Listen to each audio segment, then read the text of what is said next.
Good morning, Bridge Dental Podcast listeners. This is Steve Kuza, your resident dentist financial advisor. I'm here today, special guest from Arizona, Dr. Trevor Nichols. Dr. Nichols, how are you? I'm doing awesome, Steve. Appreciate you having me on. Thanks for all the listeners for tuning in. Of course. And, I know it's pretty hot in Arizona, a cool 100 plus degrees. So we're glad we got you in the shade, relax for a minute, and then we'll let you get back out to the hot heat over there. And today, for those of you listening, Dr. Nichols is going to go in to a little bit about ortho. We're gonna connect some dots between general dentist and ortho. But if you haven't checked him out, by the end of this episode, we'll talk about where you can find his stuff. He is an author. He is an outstanding ortho doctor and will teach you guys stuff. And he lectures nationally. We're going to talk about his new ebook coming out. So buckle in. This is a drive time podcast. We got about 40 minutes and we're going to run with Dr. Nichols. So you ready to go, Trevor? Let's go, Steve. All right. So I gave you a brief intro there, but let's land the plane for all the Bridge Dental Podcast listeners. Tell us where you're at, a little bit about your practice, and a little bit about yourself. Awesome. Yeah. So I grew up in Arizona. I'm from here, native. I went to Arizona State University where I studied exercise science. That's kind of my other passion. Okay. And after, finishing at ASU, I went on to dental school in Arizona as well. And from dental school, I did my master's in orthodontics and residency in Arizona too. So I've been in Arizona forever. So that 105-degree heat is like, we're bred for it, I guess, here. And as long as we're inside during the summer, we're okay. And so I actually, right out of residency, joined an old family friend with his practice. And I was there for about 7 years as we partnered. And I actually left in September of last year to branch out to do my own practice. And so we are just opening. Really excited about that. We're about ready to launch in the next 3 or 4 weeks and really, really excited to get the practice up and going. The previous practice was really, really big.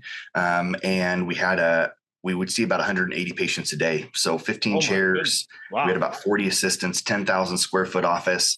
And kind of the goal for the future for me is to slow things down just a little bit, more boutique style, really high end kind of ortho, more, difficult cases, camouflage, surgical cases, as well as some non-surgical correction like the gummy smile that we've mentioned. So I have been lecturing since about 2018.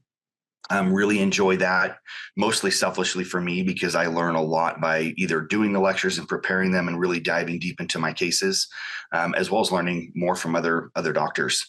Really enjoy that, getting to know other people. It's been a really big passion of mine. And I think mixing that with the clinical aspect of my own practice has helped me become a better version of myself. And I find the more I focus on me and getting better personally, the more that spreads to my patients and hopefully to other practitioners, dentists, dental colleagues across the world, to just be better together. I think that, in our profession, one thing I feel like that is a bit lacking is, we don't take as good a care of one another as I feel like we could. It's a little bit more of a dog eat dog competition. We like to, give our opinions about all the cases as we treat them differently, sure, which is fine to have differences in opinions. But I think the more that we come together, as dental professionals, regardless of specialty or scope of practice, that we're just better together. And we really need to advocate for the profession and for one another to be the best that we can be. Yeah, great. Coming together, all moving towards great oral health, right? And that being the beginning of the health of the patient, right? So, and the more that message comes from all of you guys unified, I love that. So, amen. And so what was you were talking about, you're in exercise science. Let's start from the past a little bit. So what was the light that led you to kind of look towards dentistry, or was that kind of an inkling you always had, or how did you kind of switch gears there?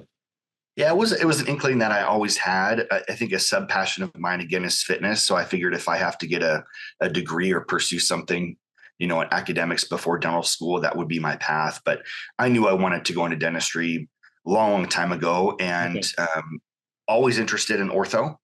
But I did work as a GP for a couple of years. I also moonlighted when I was in residency, and I really, really enjoyed the aspects of general dentistry as well. Okay. And I really feel like having done general dentistry prior to orthodontics has made me a better orthodontist, made me more well-rounded, made me a little bit more, I feel like I can relate a bit more to the general dentistry, the colleagues that I have, the referring doctors, those that I work closely with. I feel like it just made me a bit more well-rounded. And I think for those general dentists that are doing ortho, I also think they come with a new and different perspective that's a little bit more holistic for the patient, which I think can be a big benefit that some orthodontists can lack.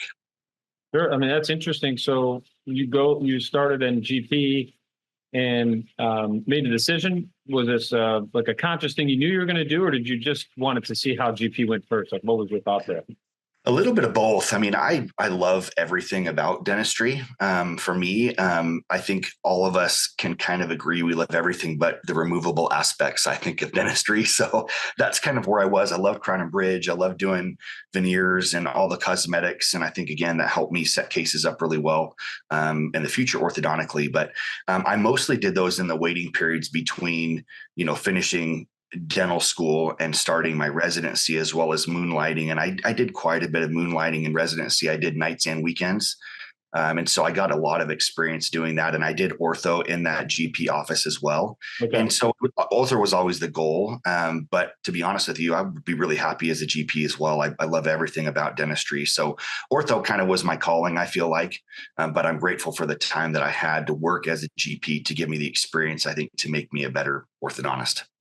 And when you were in school, as you were kind of going through, I guess, the general dentistry part, learning about the different specialties, what sort of drove you in school? What was the driving force? Was it a mentor? Was it just something you enjoyed doing because you enjoyed what some of the outcomes were? Tell us a little bit more about your time in school.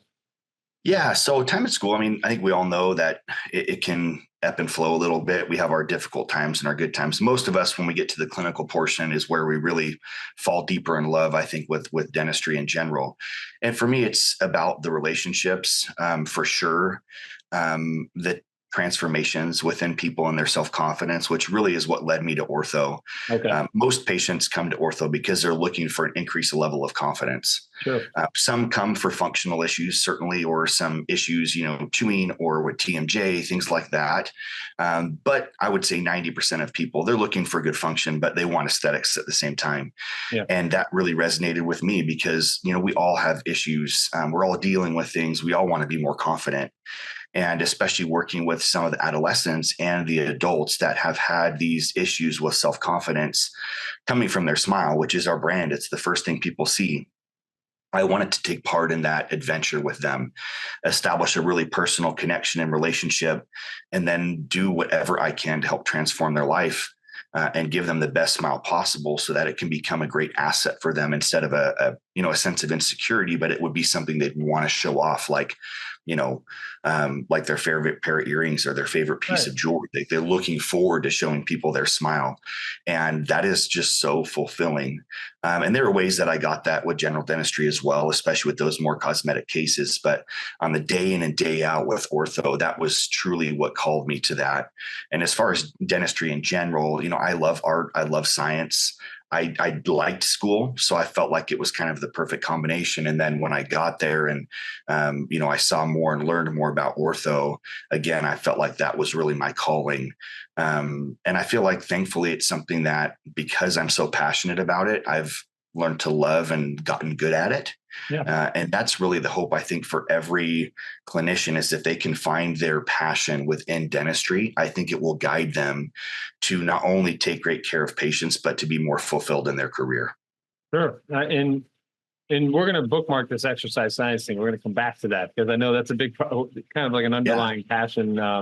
And so you ended up going from, the GP, then you go get the master's and do your ortho thing. And now you were working in this gigantic practice.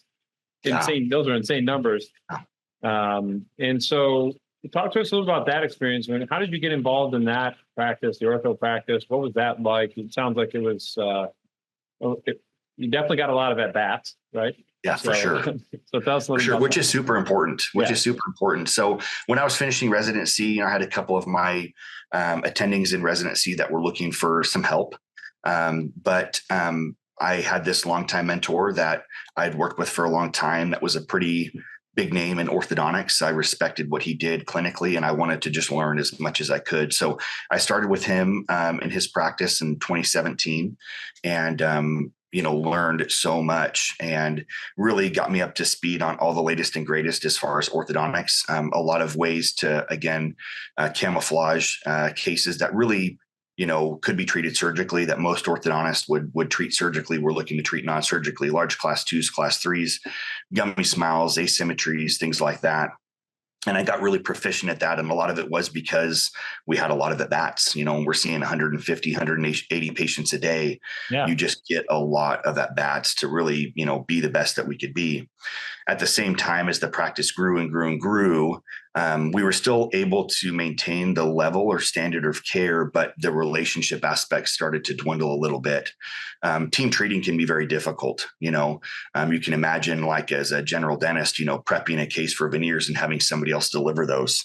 Sure. It feels off a little bit, from the patient connection standpoint, as well as the fulfillment for us as clinicians to finish something that we've started. There's a lot of fulfillment there. And so I had a hard time with the team treatment aspect. And part of that, again, was just with me. But I also feel like the patients, they didn't have the opportunity to have that intimate of a relationship with the orthodontist where they can fully express their desires. And I think the communication there is really important because I want to make every smile personal to each patient, but I need to know what it is they want in some aspects. Of course, it's going to be guided by me as the clinician that knows things, but I also want them to have input on what they want their smile to look like, whether they're showing me pictures of smiles they love. It needs to be all about them. So as the practice grew, I felt like the capability there was a little bit more difficult. And as we entered into kind of partnership, ultimately it ended in a sale to corporate. Okay. In 2021. And, not that I have anything against, dentists or orthodontists or any specialists that go the corporate route. I think for a lot of them later in their career, it's a really smart move. They can get the most for the work that they've done. And I respect that. But I was, so young at the time in my career, having only been out at that point 6 or 7 years, that I felt like I needed the experience of doing it on my own. Mm-hmm. And a lot of that, again, was personal growth. I wanted, to go through the stretch of starting things up, that grind, and I'm in it now, and it is hard and it's more difficult than I expected it would be. But I'm also learning things. And from my personal aspect, I felt like that was an area of growth that I really needed.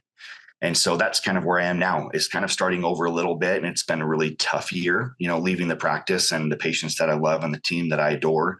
But I'm really excited about the next venture and getting things started in my own office. And as we're just about to launch, it's been an exciting year for us. So upwards and onwards, we'll see how it goes. Well, a lot of dentists are in your specialty, they're becoming more entrepreneurs, and we've talked a lot about that in the podcast. And so I want to touch on some of the difficult parts, because I want people to hear it. Like, it's real. It's not just like this Instagram facade of like, hey, just open a business and like you write off the card, Yep. There's a little bit more to it. So yeah, let's touch on this entrepreneurial side and kind of how you're managing that. So kind of bringing us to present day. What parts do you feel like you're alone in and you've had to really grind and figure out, and where have you seeked out some leverage of help? And maybe you're doing it all on your own. I have no idea. But as you're launching this practice, tell us a little bit about where you're at. Yeah. So when I left the big practice, I had an idea of what I wanted to do. And I think that ultimately we need to have a vision of the practice that we want to create, and it needs to be personal. And that for me was number one, is let's get really clear on what the vision for this practice needs to be. Do I want multi-location practice? Do I want single location practice? Do I want a small practice? Do I want a large practice? And I think for a lot of people, like, oh, well, let's go multi-location, as big as we can get from a financial perspective. And I think for those that are more financially driven, that's a wonderful thing. Right. For me, it was kind of a combination. Certainly, this is a financial decision for me, but also it's a lifestyle and fulfillment decision. So I took time to contemplate really, really what it was that I wanted. And having had, almost 8 or 9 years, almost 10 years with the other practice, it was very clear to me things that I loved about it and also things that I wanted to do a little different. Sure. Some of those I've already spoke to. So I got the vision really clear. And then the next step for me was to find somebody that I could trust, that shared that vision, that shared my values and what I'm looking for as far as delivering things for patients, excellence, and care, as well as even a cultural fit. And so I found someone that I'd known for a long time that was a great fit for kind of I called her my office ninja at first, where she, was kind of office manager, but also like ordering expert and communication queen and all those things. So her and I kind of started the venture together. I hired her pretty early on. Okay. And I took a bit of a leap. And I think that's one of the things is you have to have a little bit of blind faith in yourself and a confidence level in yourself that you're going to make it happen because as you look to things financially and you make risks, you're risking it on yourself now, which is a great thing in my opinion. It's like finally I'm at the point now where I'm doing it myself and the risk is on me, but also the reward is as well. Yeah. And so I grabbed this girl and she's been incredible. And so I've kind of delegated a lot of the vision to her. So she's kind of helped with the ordering and all of that. And that's been pretty easy because I knew exactly kind of the direction that I wanted. I think for clinicians that are younger, looking to start fresher out of school, which I think is amazing too, I think the more difficult part for them is finding that vision. What type of clinician do they want to be? Yeah. And I think that's really foundational. So for me, I knew what equipment I wanted and needed because I knew what style of orthodontics that I wanted to do. And so that part was pretty fluid. And then it was kind of getting a location. And that I think is a really tough thing right now, at least in more, populated areas, is a lot of times you have to wait for these dang spaces and finding one, whether you're going to purchase land and build or you're going to lease, there's pros and cons to both of those things. So finding out, looking at, okay, 5-10 years down the road, where do I want to be? And so trying to stretch yourself a little bit in the beginning with space, but also knowing that, you're trying to build this practice for 10 years from now, not for year one, knowing that it's going to be a stretch the first couple of years, but, growing into that space 10 years down the road, I think is really important to have that long-term vision, but also make it doable in the beginning. Yeah. And from there, I hit marketing really early on because I wanted to create a little bit of, I wanted to create some drama in the community that would lead people to the practice. And so I really hit social media hard first. I've done all the marketing all around my area to try and get a big demand for the practice and make it kind of like a hype. So I've done early videos and I did a lot of marketing even before opening, which I think was just going to say, so even before opening, talk about blind faith. You're spending money on marketing. For sure. And it's been worth it for me. I've got, we're set to open here quickly. And I've got a couple hundred people on a waiting list to start Ortho. Wow. And it's like, that puts me in a really unique position. You got to feel good about that. Yeah. And it's amazing and super grateful for that. Then it kind of builds the other problem where it's like, well, shoot, I got to scale this quickly and I've got to, get the personnel and all that. For me, again, I think the most difficult part of all this, to be honest with you, is, now that it's kind of my baby and it feels that way, like we had another child, and it's finding people that you can trust and believe in that can help you nurture that child. Sure. That it's scary. That's the scariest part for me, is just getting people on board that believe in me and have the same vision and are willing to work hard. And it's never going to be, they're not going to put in the, the same amount of attention or detail that I am. I would never expect that, but I need somebody that's going to be an A+ player. And for me, that's foundational, is get the vision, then get the people, and then attack all the details. Yeah, I like that approach. And I think that younger professionals, dentists, whether even in my industry, you want to micromanage everything because it's like, this is what I know how to do, and I'm going to run it this way. What I love about your journey, I guess you want to call it, is you have the blind faith that you need to leverage people.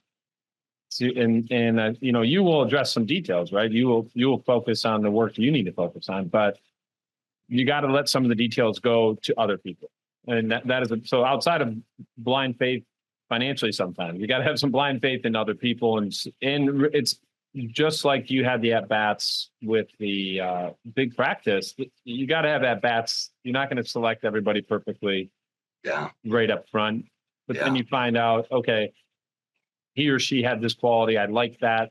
It didn't have this quality. It didn't fit. The next person I'm looking for, now I'm more fine-tuned. And so you're going to go through that experience when you own your own practice, right? Yep. And so I love that you shared that. So I got vision, values, office ninja. We need one of those. I think we all need an office ninja.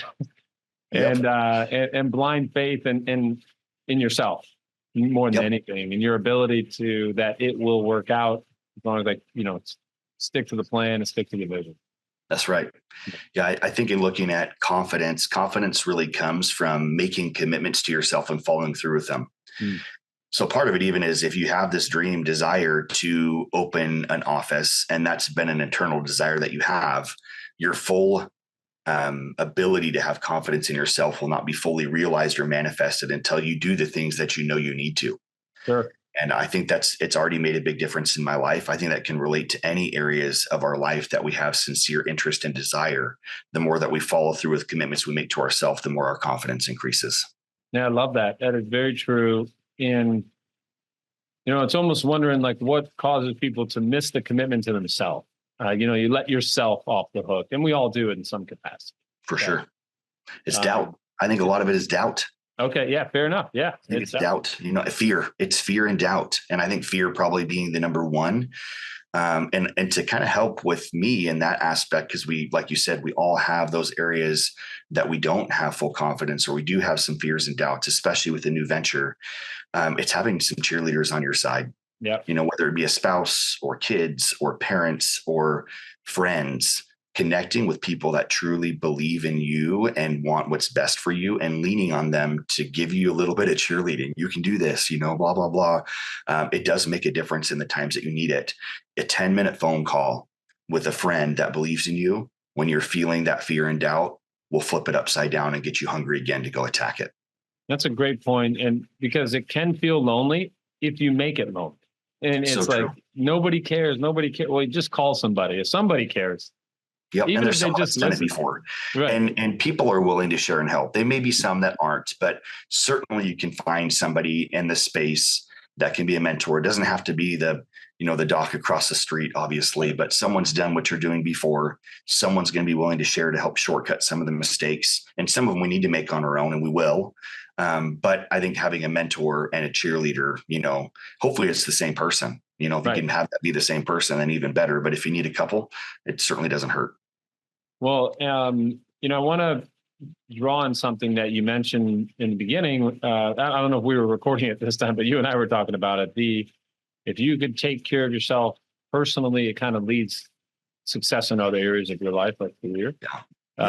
So let's connect some dots. You talked about exercise science, your health, and foundationally your family. I know that's a big deal to you. So when you think about you being the most important piece and taking care of yourself health-wise, et cetera, how has that helped you? What are some things you've done, and how has it impacted you on the career side? Yeah, I think, from a physical aspect, I'm kind of, and this may not be true in all areas, but I try and live by the foundation that the way we do anything is the way we do everything. Okay. And kind of, it's like, the way that we do things when people aren't watching, right. Compared to the way we do things when people are watching. And we know they're not going to be exactly the same, but let's get it to be as close as possible. And, sometimes I will psych myself into the, mental space of, hey, let's pretend that I'm playing in the Super Bowl and we're on the 10-yard line. Like, I'm the quarterback, it's my time to shine. And whether that be something clinically or it be something, physical, for example, I think it makes a difference. So for me, the physical aspect, I enjoy working out. That's one thing. But I think there's something when it comes to physical exercise that we all have something that we enjoy.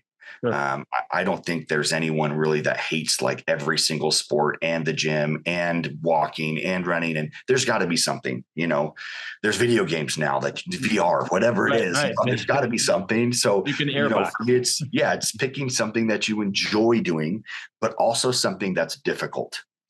And I like to go in the morning because I don't really feel guilty hopping up early and, I'm not really taking time from my family because they're still sleeping. I also like to do it in the morning because it allows me to do something difficult right at the beginning of my day. Right. And it sets me in the right mental frame, as well as a little bit of therapeutic, get out the energy, the frustration, all those types of things. And it's also something I can control. And gosh, there's so much in life we can't control. Right. And because this is an area that I can control, I'm going to maximize on it because I need to focus on the areas that I can control to let go of some of the frustrations of the areas I can't control. Sure. And so I also think that there's some spillover there for sure. I mean, I think the health that we have and the mindset that we have physically, it does show a bit of who we are. And there's been studies on that too, with people resonating and understanding the commitment levels that it takes to be in excellent physical shape. People understand that, because you can't buy it. You can buy supplements and diets and all those things. And certainly that can help, but you can't, buy the hours in the gym. That the training hours. So I think there is a level of respect that comes with that, just to show that, hey, I'm the type of person that works hard at things. And then I try and spend as much time on my mental health as I do my physical health. And some of that comes from meditation, and it's easier for me to drop that than the physical stuff, and I'm learning that's just as important. But I love listening to podcasts. I love working on myself in that way, because again, I think if we're looking to promote change and we want great culture in our offices and we want to really motivate people on a sincere intentions and desires, then we have to focus internally first. We have to learn those things for ourselves, learn how we operate, to be able then to resonate with other people. And it's not necessarily about giving them advice. It's more about putting yourself in the headspace to have good conversations with people. And be sincere and authentic. So that for me is super important in spending that time. I think the morning routine is really important for me to get me in the right space to then, meet that first patient at the door when we're ready to open. Right. With good energy. You didn't just wake up off the espresso. This is gym energy. So and it obviously having the health aspect of it too. I mean, you're gonna operate better. There's no doubt you're gonna operate better. And we know. I mean, I think people from the outside think, oh, dentists have such an easy job, or orthodontists, all they do is like tell the girls what to do, and it's like that's not the case. It is more physically demanding, I think, than we thought it would be. But also, it's just tough. I mean, dealing with patients and the issues and trying to perform at our best level all day long, it is taxing mentally. And so we have to enable ourselves to cope with that with tools. If we want to operate at our highest level, we've got to lubricate that machine. We've got to lube the engine. We got to put fuel in it in different ways, or we are going to run out of energy and steam and things are going to break down. One of the things that I think of to myself often is, you see those clown acts where they're spinning the plates. Yeah. And, I talk about this sometimes, like we all have tons of plates that we're spinning. It's like whether, if you own an office, it's like owner and entrepreneur and leader and clinician and father and husband and provider. Like there's so many plates we're spinning. And I don't know that true balance ever really exists. I think we do the best we can. And when I think of balance, it's like, let's just keep the plates spinning. But there's some plates you're going to have to focus on getting back up and going as the other ones are slowing down. And we can't necessarily focus our attention on all the plates at the same time. It's like, hey, this one's slowing down, whether it be physical health or whether it be being a father. Let's take some time and get that plate spinning really efficiently and then focus on the other ones that are starting to slow down. And I think that's really important to try and be as well-rounded as we can, as difficult as it is in our daily lives now. But we have to understand what that means for us and what brings us value to be happy. And that comes in spending time in our own head, figuring out what helps us tick. Yeah, I think what you just said there is the key to it. It's what helps you tick, not peer-to-peer. Stop comparing yourself to others. Yeah, and when you do that, you can then understand. I love what you just said. There is not really a balance. And I always say that work-life balance is a false proxy. It's like that doesn't exist, but you can make choices in either area that could help raise I love your plate analogy. It's like it start spinning that plate again. And it's when you go into the extreme, that's when other plates will fall, right? When you work too hard, you tend to lose the health or the family side a little bit, right? Or if you're on vacation all the time, your practice wouldn't succeed. Yep. Or your staff, if you weren't showing up, your staff would fall apart, right? Yep. So I love what you just shared. And I think it's huge just not to compare it to how the other person's spinning the plates. Spin your own plates. So that's such a good point. And I fall trapped to that, whether it be social media. We all do, right? We all do. Yeah. It's like talking to my buddies and they're talking about, either, the size of their practice or this or that. And it makes me feel like I'm behind, and it's like behind compared to who, I'm still ahead of where I was, but it's an easy trap to fall into now. And I think we have to have like little ways to catch ourselves, but we're all going to do it. But it really is, it's the root of unhappiness is comparison. And it's so much easier now, I think, to compare ourselves. And that's part of why I think we have that a little bit of disconnect colleague to colleague, is because it becomes a competition comparison type thing rather than, hey, let's help each other be the best we could be. And I understand that's not easy, for sure. So it's a good point though. And if we could all find a way to not compare ourselves, and those that are good at not comparing themselves, I feel like truly they elevate themselves faster and they are happier. Sure. Yeah, I agree. And man, you and I could spend a whole podcast just on that point alone. But I want to actually shift gear. I want to do some clinical stuff here because I'm on your website. Mm-hmm.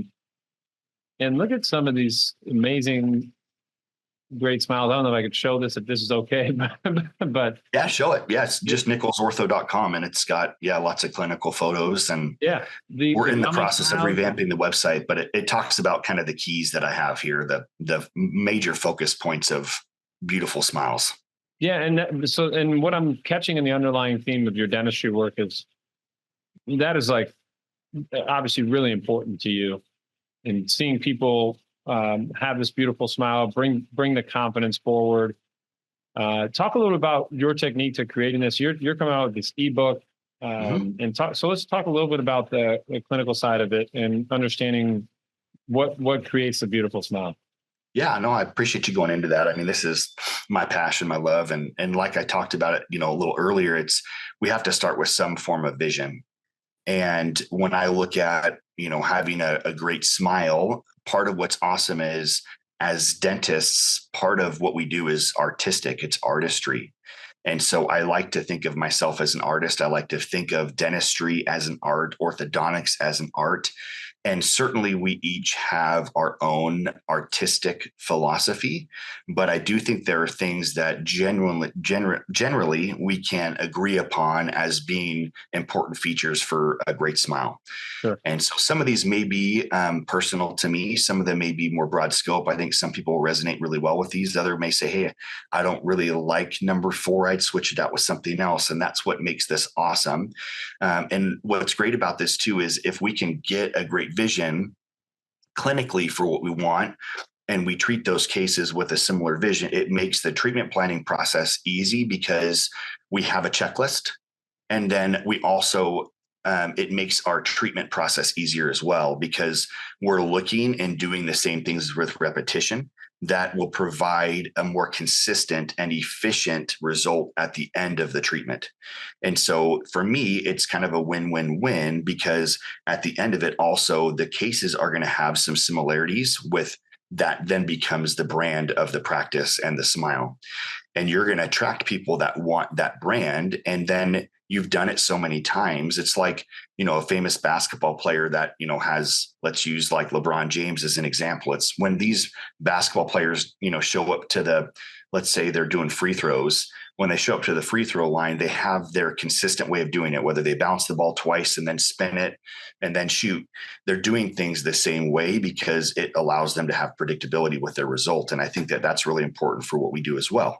Now, certainly every case is different and needs to be personalized, but the outcomes can be the goals for the outcome can be very similar. So I have these 10 features that I focus on.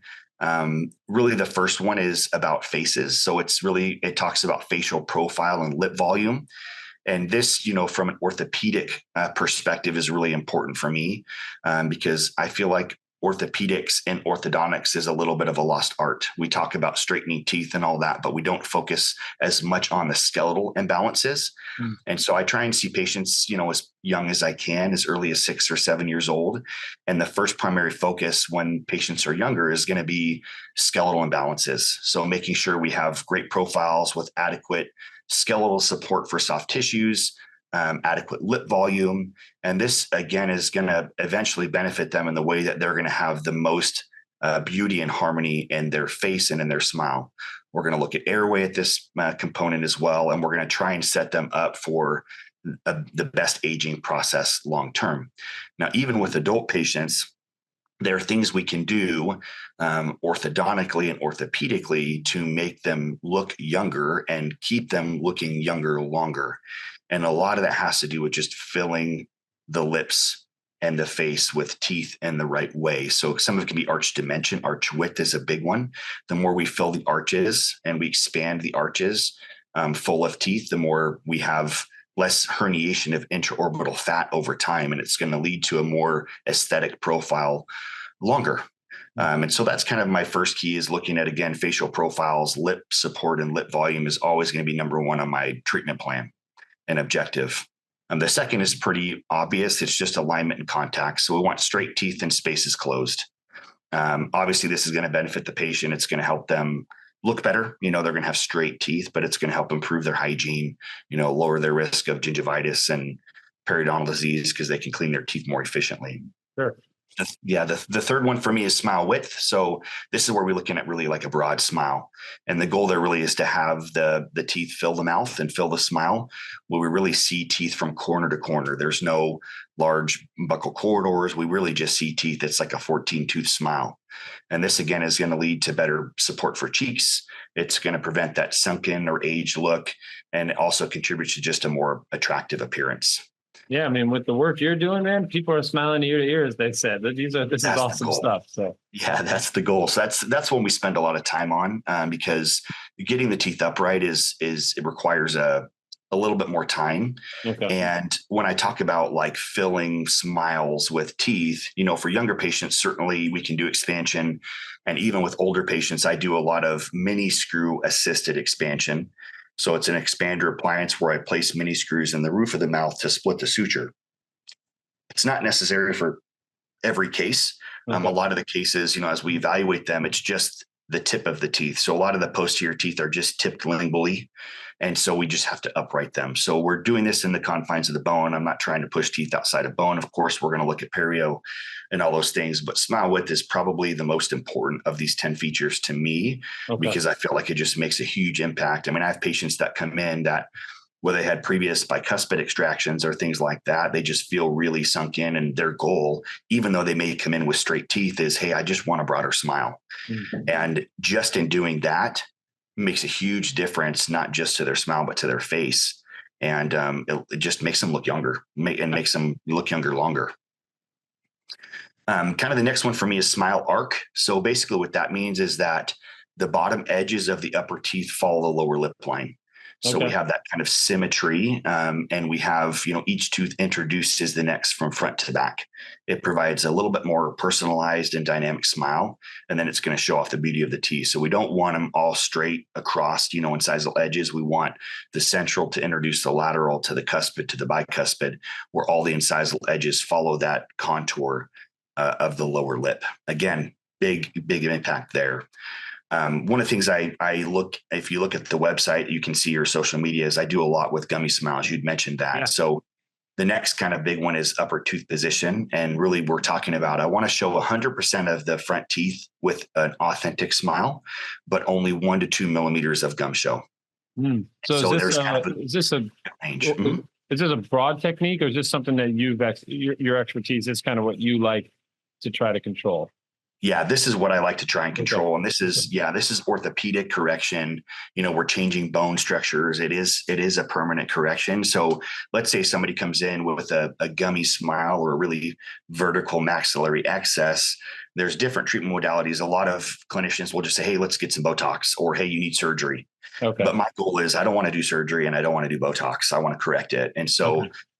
I'll use braces or aligners with mini screws, and we're going to impact the maxilla, and we're really going to change it's great too because it changes their face. I mean, some of these patients have lip incompetence.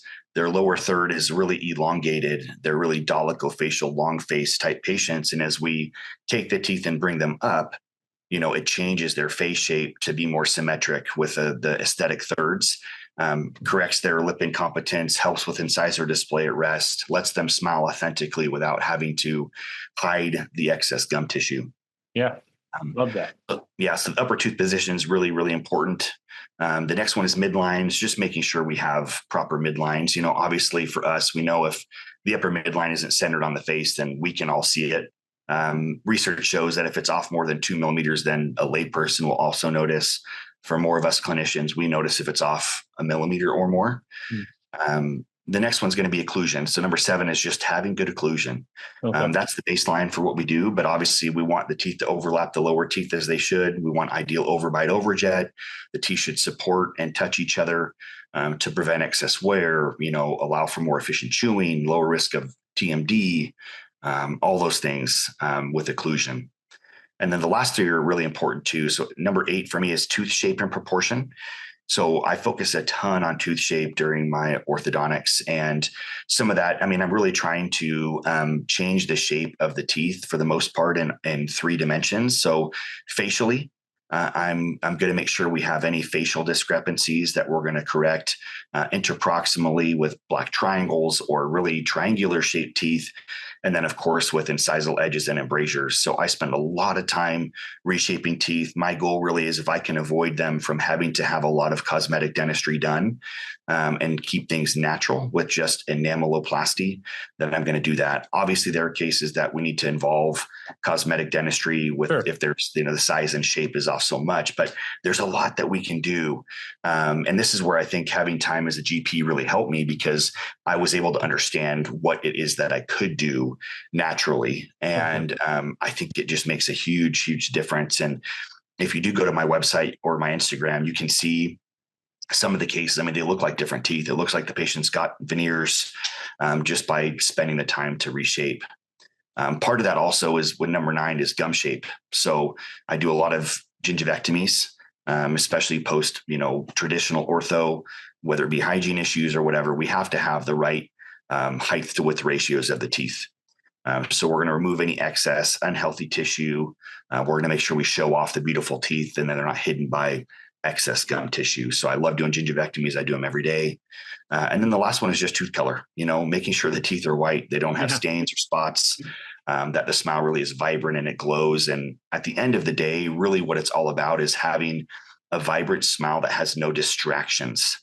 Sure. And that's really the key. We don't want to look at one part of the smile and say, oh, well, the 2 front teeth look good, or this tooth look good. It's just like, oh my gosh, her smile is beautiful, or his smile is beautiful. And they don't really pick one thing out. It's just like, it just flows and is really, really good. So I love it. I think it really can change lives. I do a lot with airway as well, non-surgical as well as surgical airway treatments. That's a big part of my practice. But I really think that ortho can transform people's lives. And I think having a beautiful smile that's really functional can enhance confidence, our own personal brand, all of that. So I just think it's amazing. So those are kind of in a nutshell and really quick fashion, those 10 features that I focus on with every case I do. This is kind of part of what I teach, is how to do those 10 things and do them efficiently with simple mechanics. But that's kind of been my brand, and I that's what I shoot for all the cases. So with your practice, obviously this will be the process / focus with your brand, Dr. Trevor Nichols brand. Are other ortho GP, are you connecting with, or how can the podcast listeners connect with you in that sense? Yeah. I think probably best way is just Instagram. I'm pretty big on Instagram. If they send me a direct message and they have questions, like I'm always open. I love talking anything dentistry or ortho. So if there are any questions that come up with the podcast, hit me up. I would be more than happy to respond there and share things. I do that often, and it's part of what I love because I like making more friends. Do you take patients? So I'm in Detroit and I'm like, man, I got to come see this guy. So do you take patients across country? I do. Yeah. And part of that waiting list I have is that some of them are from out of state. So I've even, in the last practice, I treated patients out of country. I had some fly from Europe, from South America, and from Canada. And in Arizona, it's a long ways to go. So we have special ways to do that. And most of the patients that are traveling for me are for some camouflage type treatment. A lot of it is the gummy smile stuff. That's one thing that I'm really known for. So a lot of it's the gummy smile, non-surgical gummy smile treatment, but we have ways to kind of help with efficiencies where they're not having to fly out every month. I do remote monitoring, and I actually give them some things to do at home to activate treatment, and I walk them through it, and we do little Zoom meetings. So yeah, it's been a great thing. And I think the goal really there is I'd love it if there was a way that there were clinicians in every area that could do the same thing. And that's really the goal, because I don't want people to have to travel. I'd love for them to just see a local provider. Right.